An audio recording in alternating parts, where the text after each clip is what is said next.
Hello students, मैं Mrs Renu Vohra, associate professor zoology, MS college Bikaner. मेरी आज की टॉपिक है डाइजेस्टिव सिस्टम ऑफ पाइला। पाइला में हम पहले एक्सटर्नल फीचर्स कर चुके हैं। आज हम डाइजेस्टिव सिस्टम करेंगे। तो स्टार्ट करते हैं डाइजेस्टिव सिस्टम से।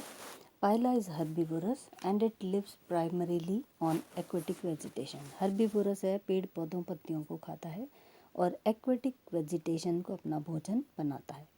It's digestive system comprises of A tubular digestive canal and digestive glands. Digestive system के अंदर एलिमेंट्री कैनाल ट्यूबुलर होती है और डाइजेस्टिव ग्लैंड्स इंक्लूड की जाती है। तो digestive canal is made up of 3 regions: foregut, midgut, hindgut. 3 regions होते हैं एलिमेंट्री कैनाल के: फोरगट, मिडगट और hindgut. Foregut and midgut develops from the embryonic ectodermal layer, while the midgut is endodermal in origin. Foregut और hindgut का development embryonic ectodermal layer के द्वारा होता है और मिडगट का डेवलपमेंट एंडोडर्मल लेयर के द्वारा होता है। सबसे पहले फोरगट का स्ट्रक्चर पढ़ेंगे। The foregut includes the buccal mass and the oesophagus. Foregut के अंदर बक्कल मास और इसोफेगस इंक्लूड किया जाता है। Mouth is a vertical slit which leads into the anterior end of the digestive tract which swells to form an oval buccal cavity. Mouth एक vertical slit के रूप में पाया जाता है। एलिमेंट डाइजेस्टिव ट्रैक्ट के एंटीरियर एंड के अंदर ये स्वेल हो जाता है और ओपन होता है बक्कल कैविटी जो ओवल होती है। The buccal cavity is enclosed by a strong thick walled muscular structure. Buccal cavity एक बहुत बड़ी मस्कुलर स्ट्रक्चर को घेरे रहती है, मसल्स पाई जाती है और इसको बोलते हैं buccal mass. Many workers consider buccal mass as a pharynx. बहुत सारे साइंटिस्ट बक्कल मास को फेरिंग्स ही मानते हैं। The entrance of the mouth is guarded by a pair of chitinous jaws projecting from the roof of the buccal cavity. Buccal cavity के roof से एक pair पाया जाता है काइटिनस जॉज का, और वो माउथ के एंट्रेंस पर ही, माउथ जैसे ही माउथ में एंटर होता है वैसे ही ये काइटिनस जॉज दोनों तरफ पाए जाते हैं। At the floor of the buccal cavity is present A chitinous ribbon like structure called radula. Buccal cavity के फ्लोर पर एक रिबन के समान संरचना पाई जाती है जिसको रेडुला कहते हैं। It is an elongated structure bearing transverse rows of serrations. ये एक इलोंगेटेड स्ट्रक्चर है जिसके अंदर ऐसे खांच पाई जाती है ट्रांसवर्स रोज के अंदर।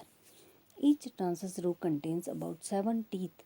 7 टीथ पाई जाती है हर रो के अंदर। 2 मार्जिनल होती है, एक lateral on either side of the median rachidian tooth. जो मीडियन रेचिडियन टूथ है उसके दोनों तरफ प्रेजेंट होती है। The radula is movably placed by muscles upon a large outgrowth of the floor of the buccal cavity called tongue.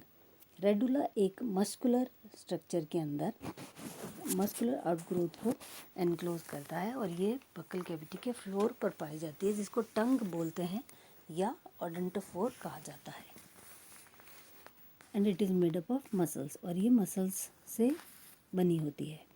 The odontophore has an anteriorly placed subradular organ which is more or less a rounded structure. ओडोंटोफोर एक सबरेडुलर organ है, ये anterior side में present होता है और rounded structure होता है। It is divided into 2 by a median furrow, और एक बीच में मीडियन फरो पाई जाती है, बीच में फरो प्रेजेंट होती है, खांच पाई जाती है जिससे ये 2 में डिवाइड हो जाता है। A small pouch-like sublingual cavity is present beneath the subredular organ. एक छोटा सा पाउच लाइक स्ट्रक्चर होता है जिसको सबलिंगुअल कैविटी कहते हैं और ये सब रेडुलर ऑर्गन के नीचे पाया जाता है। The radula at the posterior end enters into the radular sac which supplies new teeth to the radula. Radula posterior end में एक रेडुलर सैक पाया जाता है जो न्यू टीथ रेडुला को सप्लाई करता है। The radula is pushed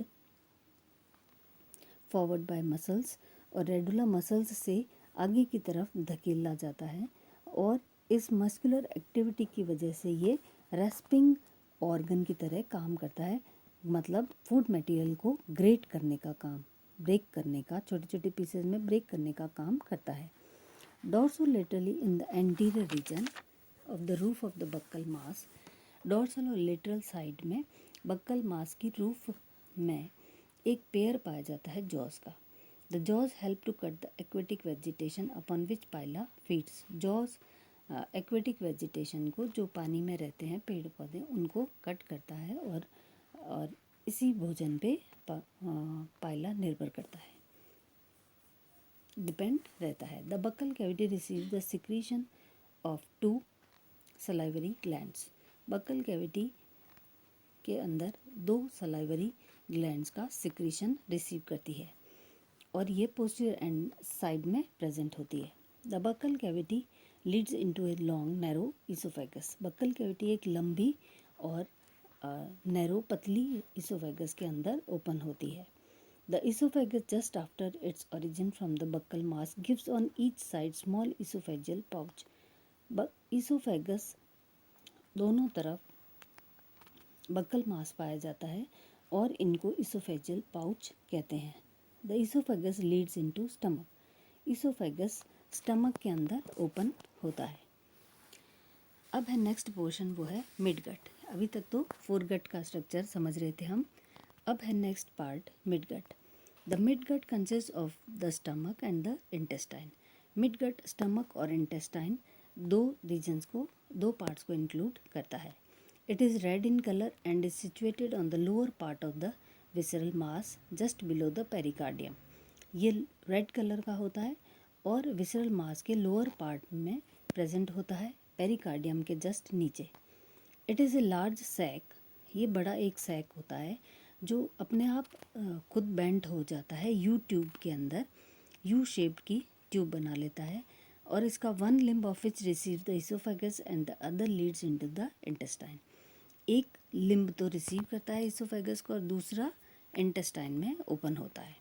the portion eight which the oesophagus ends is called the cardiac chamber. जहाँ पर इसोफेगस एंड होता है वो स्टमक का पोर्शन कहलाता है cardiac chamber, while the other and is called the pyloric chamber. दूसरा and कहलाता है pyloric chamber. The cardiac chamber constitutes the main part of the stomach. Cardiac chamber stomach का मेन पार्ट या main portion बनाता है। The wall of the cardiac chamber is corrugated. Cardiac chamber की जो wall होती है वो कोरुगेटेड होती है, मतलब फोल्ड्स के अंदर पाई जाती है, ऐसे ऊपर नीचे फोल्ड्स प्रेजेंट होते हैं। While that in the pyloric part exhibits transverse folds, और पाइलोरिक पार्ट ट्रांसवर्स फोल्ड्स के अंदर प्रेजेंट होता है। The pyloric stomach is followed by a narrow intestine that forms 2.5 to 3 coils. Pyloric stomach एक narrow intestine के अंदर open होता है और ये 2.5 और 3 कॉइल्स जो है बनाती है intestine. The posterior part of the intestine is nearly straight and turns to the anterior direction when it ends into the rectum. posterior portion जो है इंटेस्टाइन का वो स्ट्रेट होता है और एंटीरियर साइड में रन करता है और वहाँ पर ये रेक्टम के अंदर एंड होता है। अब थर्ड पोर्शन है एलिमेंट्री कैनाल का hind gut. It includes the rectum which is a thick walled tube. ये रेक्टम को इंक्लूड करता है और उसकी बहुत मोटी वॉल होती है, ट्यूब के फॉर्म में होता है। It lies on the floor of the right side of the mantle cavity. Right side mantle cavity की जो राइट साइड है उसके फ्लोर में ये प्रेजेंट होता है and finally opens to the exterior through a small anus, और ultimately ये ओपन होता है छोटे से छिद्र के अंदर जिसको एनस कहते हैं। Anus is situated near the mouth with in the right mental opening.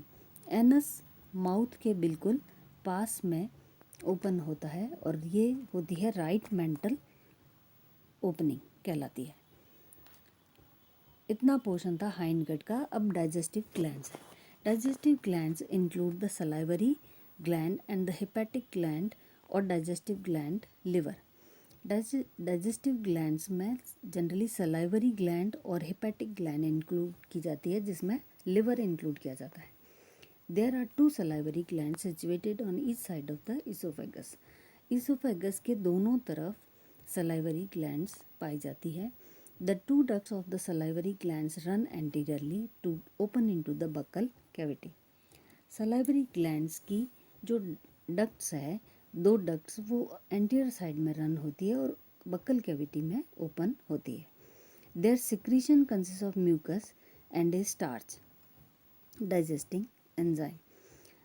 Secretion इनका सलाइवरी ग्लैंड्स का इंक्लूड करता है म्यूकस और स्टार्च डाइजेस्टिंग एंजाइम को इंक्लूड करता है। The hepatic gland is black in colour.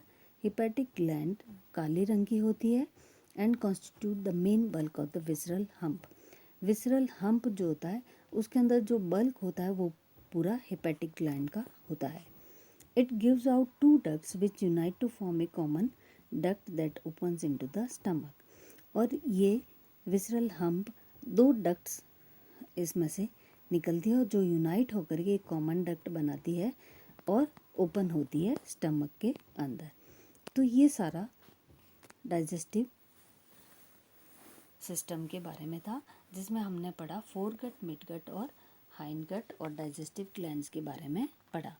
यहाँ पर ये डायग्राम है एलिमेंट्री कैनाल का, जिसके अंदर बक्कल मास सबसे पहले दिखाई दे रहा है, फिर ईसोफेगस जिसके जो पाउच है ईसोफेगस के उसके दोनों तरफ सलाइवरी ग्लैंड्स प्रेजेंट है।